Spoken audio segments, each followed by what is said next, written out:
上花花老师的音乐食堂。聊什么歌？谁是个动物园？哇，这么古早的歌，这个歌写的得有10年了吧？这个歌其实写的挺快的。我发现这已经是我所有的写歌的开场白，就是聊这首歌第一句就是你这首歌写的挺快，但这首歌真的写的很快。这首歌是当时是我记得是第2张专辑吧，然后我当时是把左立叫到我家来，然后我们1下午的时间弄出来了3首歌，然后这《世界是个动物园》就是其中的1首歌，所以它很快，就1下午写了3首。这3首是我管你、异类、世界是个动物园3首歌。世界是个动物园是顺带的1首歌，因为那天其实我本来是想写异类的，这个歌其实我在钢琴上已经写的就是七七八八差不多了，然后我就叫左立来，因为我觉得这个歌得要用吉他来弹会比较好听一些，因为它摇滚嘛，然后我就觉得我想让他用吉他弹，我能听一下看看是什么感觉。然后他来了之后一弄了之后，我们就直接把这个歌一弄出来了。弄完之后我就说那顺道再写1首吧，然后随便给几个和声写着吧，然后写我管你就写出来了。这首歌写完当时已经觉得挺满意的，然后就说要不送1首吧，买2赠1。对，我再随便玩一下，玩不出来就算了，玩出来就玩出来了，然后就弄出个世界是个动物园来。这个歌就是属于那种可以把它当赠品吧。这么说自己写的歌好吗？因为其实我觉得前2首歌都是有点，因为当时我还是想写个有点当时年轻的时候那种叛逆的，要讲究一个态度的那种音乐。后来感觉前2首歌写的有点太过于有态度了，就是什么如果你不喜欢听我的歌，请闭上耳朵，放纵的感觉，然后要不然就是我管你的感受，就是可以偶尔严肃一下，但是我觉得也得开心，然后就想说写个快乐点的歌。因为之前我妹妹她当时很小，她当时好像在上小学1、2年级的样子，然后还跟我说过，她说哥你什么时候能写一首开心一点的歌？我说好，我这个事儿我记得。我说然后那天我就说左立我们写个开心点的歌。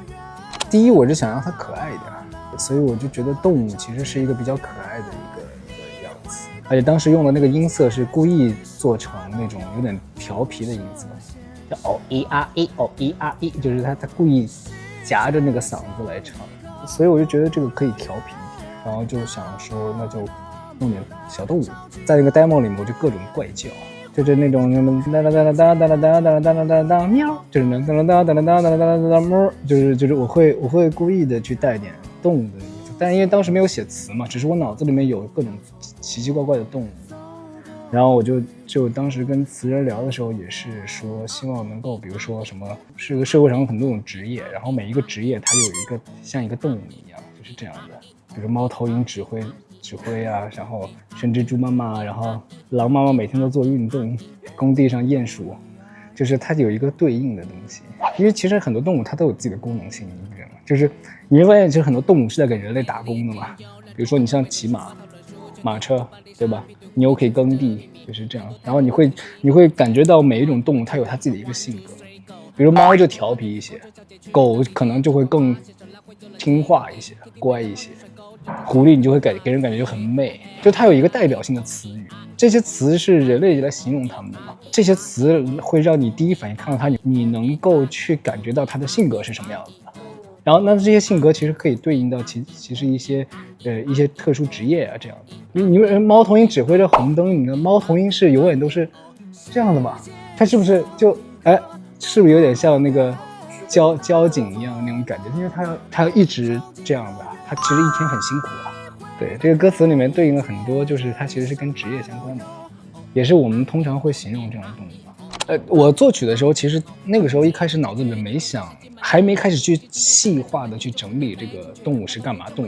所以那个时候就是随机唱一些动物的怪叫的声音，模仿动物的声音在 demo 里面。然后写完之后，当时我还第一时间给我妹妹听了，我妹妹觉得就挺好的。可能那个时候她太小，她也不太懂说唱。当时我们做这个实验室个动物园的时候，当时我想要的就是一个非常极简的一个编曲的方式，因为我觉得前2首歌的编曲已经挺丰满了，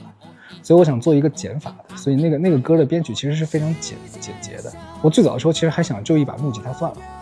但后来跟郑楠商量一下，郑楠还是觉得就是说你得有点那种小鼓来打一下，让他听得比较轻快。然后后来他打一下，我会觉得哎，确实好像好听一些，然后就做了一个，等于我在极简里面做了一点点加法。毕竟这10年就是我自己也成长，然后郑楠也成长，就我们一起都在比10年前要进步了很多嘛。那所以就觉得可以再把这种觉得还可以更好的东西，可以把它优化一下。这样，动物园其实真的很适合做这个不插电的这种互动性，因为它好玩啊。所以我就把这个歌就放在乐园下午再去跟大家玩一玩。体育场的话就稍微做的正式一点，但也比较开心。开心的歌还有一首也跟我妹有关For Forever。 那年我记得我是过年的时候回老家，然后在家里面，当时我记得我是带了一个这么小的一个 MIDI 键盘，然后我带了一个自己的电脑，非常简陋的一个创作环境。我记得当时好像就是我在自己家的房间里面，然后我好像就把那个电脑放在一个椅子上，然后我坐在那个床上，然后就这样用 keyboard 在那里，就这么小一个 keyboard， 这么小，然后就开始然后就开始弹sorry 不是我在跟他说 sorry， 因为我不小心撞到他了因为他没有错，他站着没有动，是我去伤害了他一下因为当时我在自己家嘛，然后我就在创作，然后我妹妹很小，然后所以她时不时会进房间里来。她进房间来了，她就说：“她说哥哥你在干嘛？”我说：“我在写歌。”然后她就坐我旁边。她坐我旁边呢，她就说：“我要看你写歌。”然后我就开始写，大概弄了2-3个小时，差不多2个小时。然后弄完之后，我说：“啊，好，我写完了。”写完之后，然后我妹妹就很可爱，就推开门，她就说：“她说爸爸我。”他说：“哥哥刚刚写一首歌，我跟他一起写的。”我说：“好，是的。”他会指挥我，他说：“不，你要这样弹这个音，弹那个音。”我说：“好。”然后我就弹这个音，弹那个音。我说：“你看我这个音我按了。”我就觉得那个旋律线比较适合用音，主要那个时候其实写歌也就是毕竟刚入行嘛，经验不太足。那放到现在的话，我觉得填中文也能填。保不齐哪天心血来潮填个中文版，然后再重新做个编曲，因为 For Forever 挺好编曲的，那个编曲其实可以再升华一下，我觉得挺有意思的，因为那个的空间挺多的。一起看日出，把点燃一颗寂寞篝火，对，这2首歌我觉得算是写的比较快乐的歌，因为当时我脑子里面就是要写快乐，就是想法很单纯，就是很简单，没那么复杂。比如说一起看日出吧，这首歌其实是当时是3部曲。第1部曲是好想我回来啊，第2部曲是花落时相遇，然后第3部曲就是一起看日出吧。这3首歌其实是有连贯性的。然后首先这3首歌有个共同点，就是我用了同一个调来写。然后在第2点就是你会听到第1部曲的那个好想我回来的那个尾奏，它就是花落时相遇的前奏，然后花落时相遇的尾奏就是一起看日出吧的副歌，这是连在一起的。但是好想我回来不是第1部曲，它的间奏又是好想爱这个世界的那个副歌。对，当时是有一个连续剧一样的，对，一集一集的这种感觉。然后所以它有个层次感，是说好想我回来是一个比较，就是它会有一点点不甘嘛，会有点窒息感，就是有点痛苦挣扎。然后那其实在挣扎的过程当中，第2部曲其实是比较有点带治愈系的，但是这个治愈呢，就是自己要走出来去尝试去发现这个世界上仍然存在着美好的事情，而这些美好的事情是大家带给你的，这个世界带给你的。比如说一些关系，人虽然是复杂的，但他总有美好的一面，对，他总有善良的一面。就当你遇到的时候，你看见了，一旦你发现看见了，你会被有所感触，但前提是你愿意去发现。如果你不愿意的话，那你就只能封闭在一个房间里面，在深海里面去慢慢窒息，慢慢沉沦。对，所以就是要走出来。然后那花落时相遇其实偏治愈一点，为什么叫花落？是因为你知道很多人他们会说花开时相遇嘛，来年的春天春暖花开时就是我们相遇之时。但我觉得这个其实是不太对的。我觉得大部分的时候是花落的时候才会相遇，花开其实大部分的时候形容的是一个人正值绽放的时候。那正值绽放的时候，也就是你最忙碌的时候。你最忙碌的时候，其实你没时间的，因为你观察不到你身边人的细节。因为你长时间活在一个节奏快的生活里面，突然让你慢下来的时候，你没有办法全身心的去享受慢节奏的生活，因为你的心慢不下来，沉不下来，那你就无法去看见细节。只有当你越来越往下走的时候，没有那么忙，没有那么绽放的时候，你的时间和节奏生活节奏会越来越慢。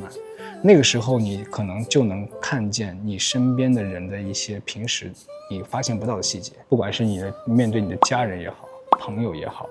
或者你的爱人也好。比如说当两个人都不忙了，你会想两个人想一起去做一些事情，比如说我们去旅行，